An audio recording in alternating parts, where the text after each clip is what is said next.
Welcome back to Spill the Tea with Meg and Mama T. Today's episode is called Beyond Labels, Finding Yourself in a Confusing World. We're diving into the journey of discovering who you are beyond the labels society gives you. Whether it's navigating expectations, peer pressure, or aligning with your personal values, we want to help you uncover what it means to live authentically. This is such an important conversation, especially in a world where labels are everywhere, right? We're labeled by our appearance, our accomplishments, and even our setbacks.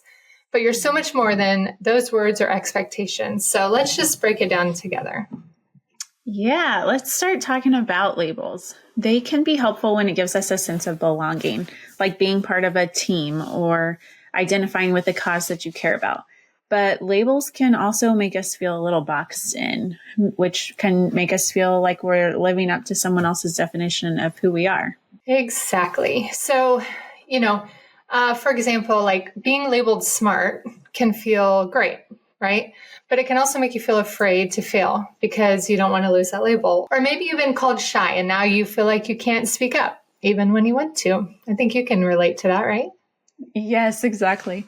I have been shy like my entire life, and I have always felt like people think that I'm rude or stuck up or, think that I'm better than them. But it's just that I don't know what to talk about sometimes. I don't know what it is, but it's like I just don't know how to start those conversations. And, Yeah, I do know, unfortunately. I'm definitely lean more towards being an introvert. And yeah, I have to definitely get out of my comfort zone to, start conversations. And I've gotten better at it as I've gotten older. But yeah, it can definitely come off as being rude when you don't intend for it to be rude. You're just not great at starting conversation. So I don't think I've ever been considered shy, but definitely an introvert. So yeah. Okay, now let's talk about peer pressure. It's so easy to get swept up in what others expect from us, right? Especially if it feels like fitting in means going along with the crowd. But staying true to yourself is what is definitely most important.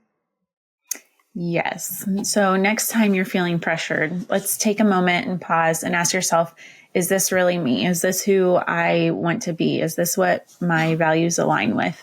And it's okay to say no. I know it's easier said than done, especially when you're not in that moment. But no is a sentence, and you can say no. Yeah, absolutely. I can relate so much, like, especially from, my high school years. I love to have fun and I love to hang out with my friends. And I had like a lot of friends and just, kind of, I don't know, just every type of friend, I guess.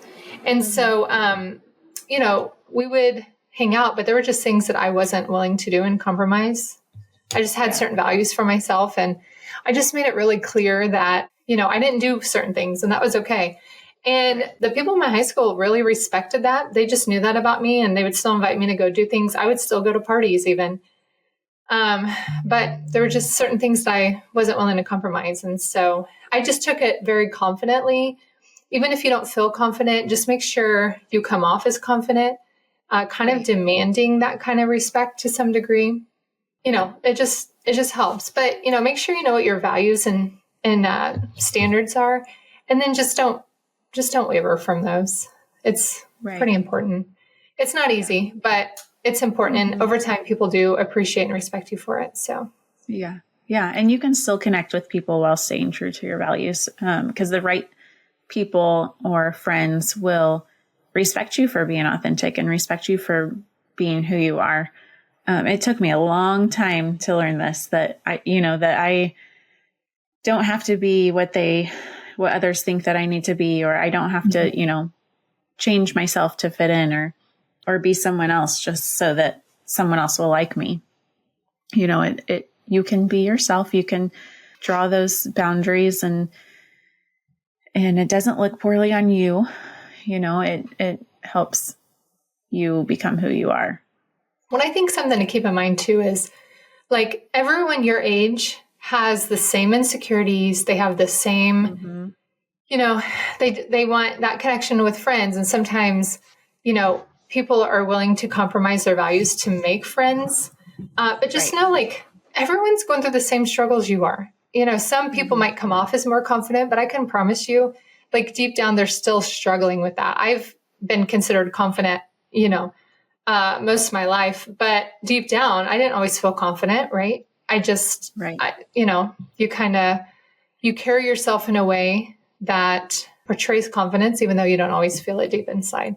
So yeah, I think that's important. And, going back to like this idea of, still going out with friends or going to parties, not that I'm encouraging that, but let's say you do, right? And you get yourself in a bad situation where you're uncomfortable, but you don't necessarily want to tell people you're uncomfortable.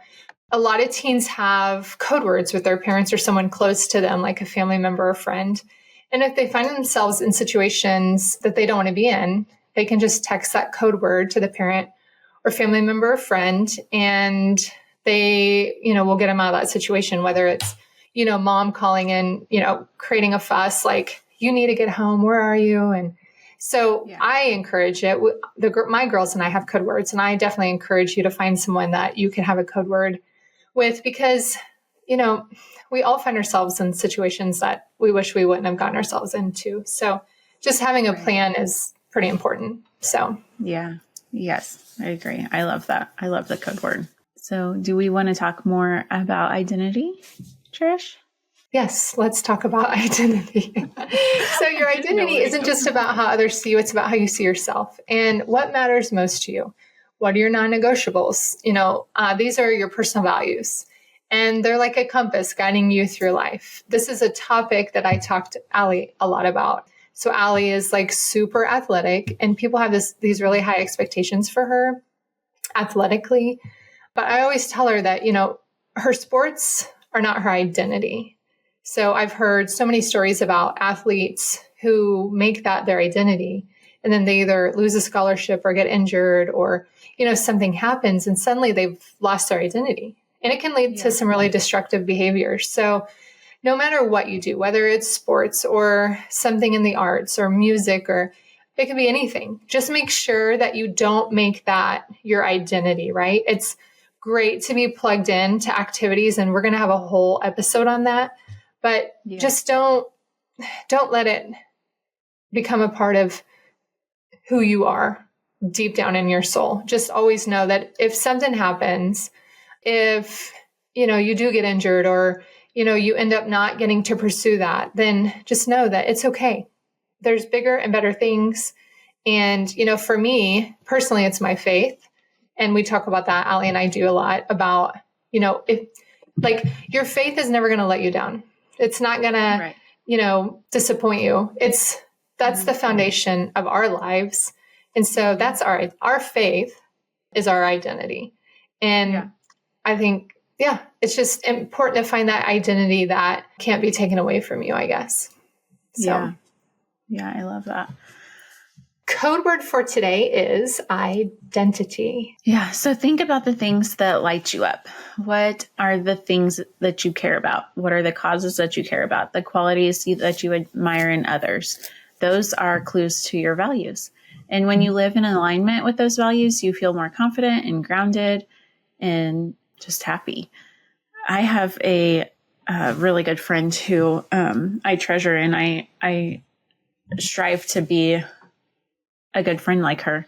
She is so thoughtful and caring. And even when she has so much going on in her own life and her own world, as we all do, we're all busy, with things that are going on. And when I left the nursing world and came to work for you and decided to get my real estate license and all that, she would ask, like, when's your test? When, how are things going and stuff like that. And she had so much going on, but somehow she remembered when, the date of my test, and she made sure that she reached out to me that day and how'd it go? Are you doing okay? And, she celebrated with me when I passed, and just little things like that. That's amazing. That's something that, I strive to be like, because I cannot remember those things. And so I've been trying to make sure that I put things in my calendar so that I can remember, and, kind of ask her and my other friends, like, what's going on? How can I be there for you today? And just check in.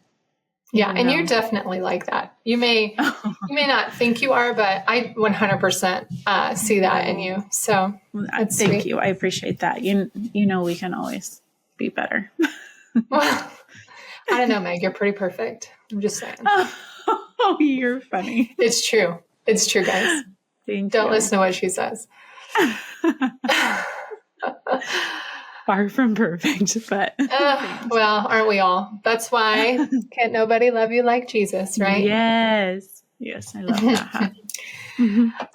Okay, so just don't be afraid to grow and evolve, right? It's okay if your values shift as you learn more about yourself. So, I think living authentically is important. And as we mature and as we grow, we do evolve, we do change. Like, who I was in my teens is not who I was in my 20s or my 30s and, now my 40s. And honestly, I love getting older because you do learn how to grow and to become more of the person that you want to be. And you grow in wisdom and experience. And that's why, that's one of the reasons why Meg and I wanted to start this podcast and be your podcast matriarchs is because, people our age do have a lot more experience. We've gone through a lot of the same things that you all have gone through.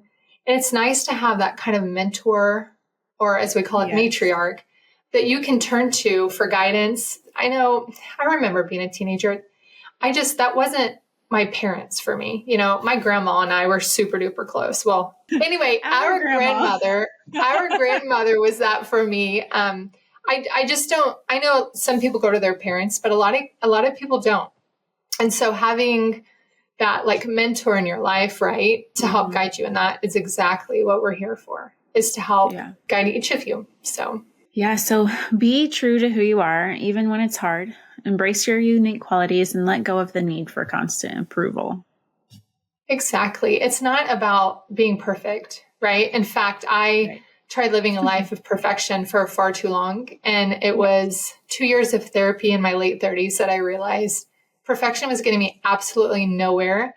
So it's something you shouldn't strive for. Don't strive to be perfect, strive to be real.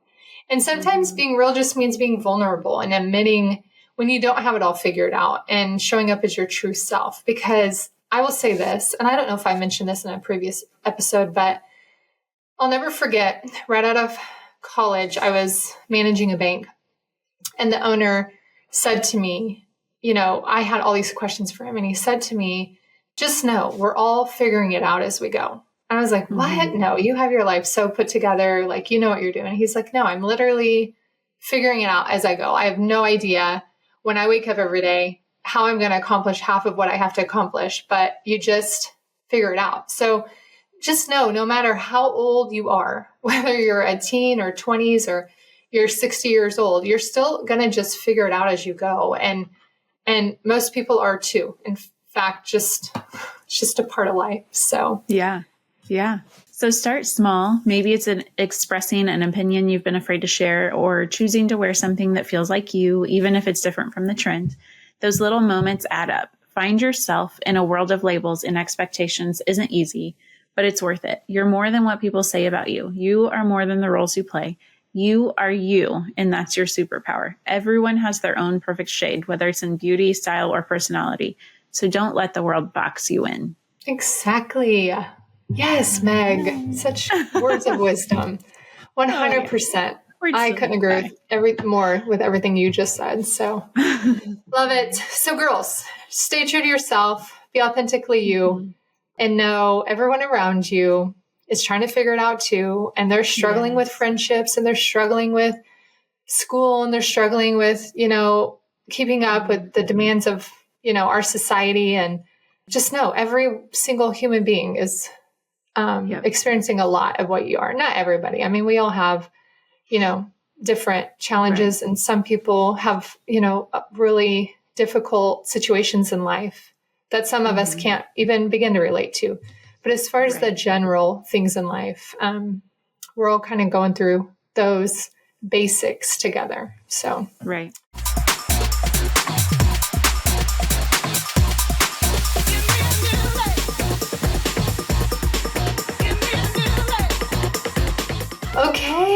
Well, now that we got our real talk out of the way, I say we jump into a little fun. So we are going to do what we call a label decoder. It is slang terms. So your slang terms today that I'm semi-familiar with because of the girls, and I'm told I can't use those slang terms by my daughter, or she will shave my eyebrows in my sleep. Oh my gosh, is that what she says? No. Oh. But I tell her if she does certain things, I'm like, I will shave your eyebrows in your sleep. That's like our running joke. Gosh. But so we're gonna do like Meg's gonna challenge me on these label decoders, the slang terms of today's generation. And then we're going to talk about some of our slang terms from our generation, which Allie says are so cringy, and I'm not allowed to use those either. So, okay, let's do it. Some of them are kind of cringe. Okay. So the first one I've got for you is Riz. Riz. Well, funny enough, our pastor talked about this in church the other day, but Riz is like charisma, right? It's a shortened version of charisma. So, yeah. Okay, the next one is slay. I always tease Allie that my, outfit is slaying, or I just slayed that episode, or, is it like, what's the actual definition, I guess? It says to do something exceptionally well or to look stunning. Oh, okay. Yeah. Well, then I definitely wouldn't fall in the category of slang, but. Oh, stop. Yes, you are. You slay all the time. Oh, okay. The next one is sus. I always forget this. I know what it is. It's like suspicious, right? Yep. Mm-hmm. Okay. Yeah. Sus. Used for something that seems questionable. Okay. What about bussin'? Bussin'. Bussin'. Oh, Allie uses that term a lot. I feel like it's kind of on its way out the door, but bussin' is like something cool, right? Like something good. Yeah, you used to describe something that's really good. Really good. Especially food. Yeah. Oh, especially. Okay, yeah. Well, that explains why she always says, Mom, your cooking is bussin'. No, she doesn't. I love it. You do cook good. Well, you do cook well. Food is bussin'. Not according to Allie, but that's okay. That's all right. All right. No cap. No cap. I know this one, but I don't know this one. I've heard it a million times. I don't really know what it means. Used to emphasize that someone is not lying or exaggerating. The opposite of cap, which means to lie. Okay. No cap. Yeah. Okay. I'm trying to remember one yesterday at basketball practice.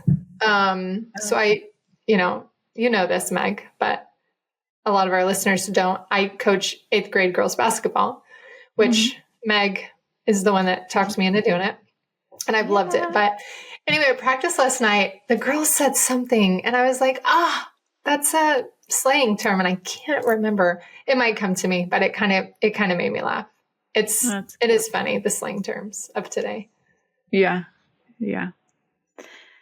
And then we have some from back in our day that Allie says are cringe. We have as if. Yeah. Which means like, yeah, right. Yeah, right. We have, I don't remember bugging out. Do you remember bugging out? It's like leaving, isn't it? I'm bugging out. Acting irrationally or freaking out. Oh. It says. No, maybe not. I don't know that one. Yeah. That's fly. So fly is one. Uh-huh. Yeah. No duh. No duh. Sarcastic way to say obviously. And oh snap. Oh snap. I still use that all the time. If the girls send me something like exciting, I'll always just in a text, I'll just say, oh snap. Oh snap. I love it. Snap. And then talk to the hand. Yes. Yep. Because the face ain't listening. Man. Like, Yep. it was so much attitude. What do you want to bet we bring some of these slang terms back? Let's do it. Allie will really think we're great. Yeah. She's not She gonna will allow boycott us. Yeah. Yeah. And word. I remember word. It's like truth, right? Say something. Yep. Mm-hmm. Word. Like, no lie. Word. Oh, slang. That's so funny. Because I'm sure if you go back each generation, you know, there's all these slang terms. I mean, my grandpa had these one-liners that were hilarious. And I can't even remember hardly any of them now, but I think that was the slang term of the generation, of his generation, was these like one-liners, you know? Who comes up with these? I don't know. I don't know. It's funny. That's so funny. Me either. Okay, well, girls, we highly encourage you to pick up on our old slang and revive it, bring it back to life. We wouldn't be disappointed. Then we would understand what you're talking about, what you're saying. I'm kidding, kind of. Yeah. Kind of not. Okay, so that's it, girls. We hope this episode inspires you to take a step towards living authentically. Remember, it's a journey, and it's okay to take it one day at a time. Thanks for joining us on Spill the Tea with Meg and Mama T. And don't forget to follow us for more episodes and share this one with someone who might need to hear it. And as always, we'd love to hear from you. What labels are you breaking free from? And until next time, keeping unapologetically you.